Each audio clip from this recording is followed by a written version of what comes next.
അതെ, 1000 രൂപയ്ക്ക് digital marketing ചെയ്യാന്ന് ചില കമ്പനികൾ പറയുന്നുണ്ട്. അങ്ങനെ ചെയ്യാൻ പറ്റുമോ? അതെങ്ങനെ പറ്റും? ഫേസ്ബുക്കിന് നേരത്തെ 85 രൂപയായിരുന്നു ഒരു ദിവസത്തെ മിനിമം ഇടേണ്ട എമൗണ്ട്. അതവരിപ്പോൾ 200 രൂപയ്ക്ക് പ്ലസ് GST 18%. അപ്പോൾ എത്രയായി? 218. അപ്പോൾ 5 ദിവസത്തേക്ക് എത്ര രൂപ വരും? 1000 രൂപയ്ക്ക് മേളിൽ പോകും. 1000 രൂപയ്ക്ക് മേളിൽ പോകുന്നത് അവരെങ്ങനെ 1000 രൂപയ്ക്ക് കസ്റ്റമർക്ക് കൊടുക്കും? ഒരിക്കലും സാധിക്കില്ല. പ്ലസ് അവർക്കൊരു സർവീസ് ചാർജ് വേണ്ടേ, അവരുടെ സ്ഥാപനം നടത്തിക്കൊണ്ട് പോകണ്ടേ.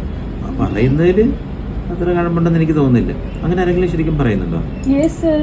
ഒരുപാട് കമ്പനി അങ്ങനെ പ്രൊമോട്ട് ചെയ്യുന്നു. അപ്പൊ പിന്നെ എന്ത് ബേസിലായി 1000 രൂപയ്ക്ക് പരസ്യം ചെയ്യാന്ന് പറയുന്നത്? അപ്പൊ അവർ ഡെയിലി പരസ്യം ചെയ്യുന്നില്ലേ?